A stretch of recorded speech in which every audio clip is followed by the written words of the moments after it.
This is what we're aiming for over the coming weeks. A pine base and a pine stem with 2 plywood pieces attached and a middle section. Through that middle section we're going to put electronics, and that's why we have the red and the black wire today. So that's what you're aiming for. 2 legs. You're going to get the red from the USB cable that's been threaded through your base, and you're going to get the second leg connected to the separate red wire. Okay. We're going to line bend your piece. You'll get a switch, and that switch will be placed into the little hole in the base of that acrylic. So we can understand what we're doing with the electronics, we have components.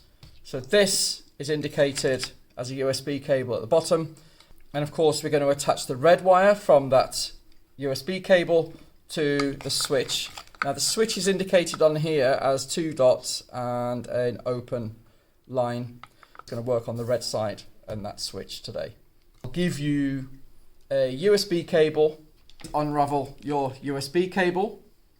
So I'm feeding the wire through. You can see that the angle is going up, so the highest point is where we're going to pull those red wires and that black wire through.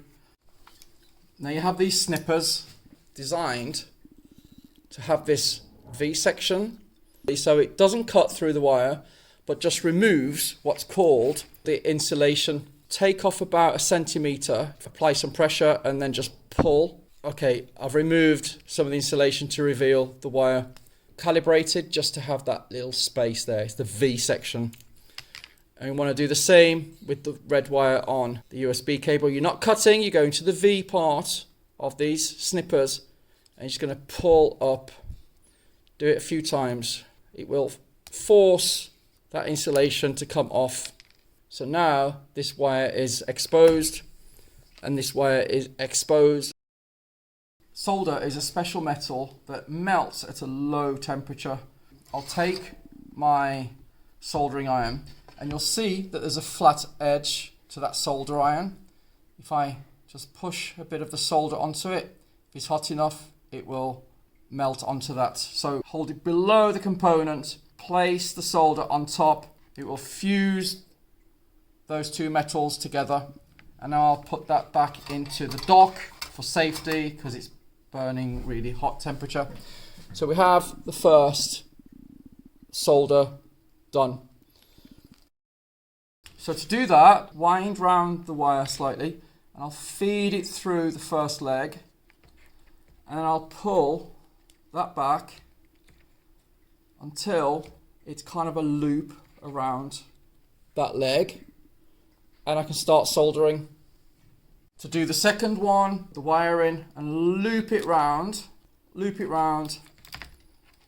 and again what I need is a piece of solder and I'll hold it like a pen. I'm holding it on the plastic side only. Put a bit of solder on the tip to prepare it. Remember, never touch this tip. Hold that on the component, push the solder down and that will release and melt this so it binds the 2, so you'll have a bond. That didn't work, so I'll just hold the solder iron to the component and push that solder until it flows onto those 2 pieces.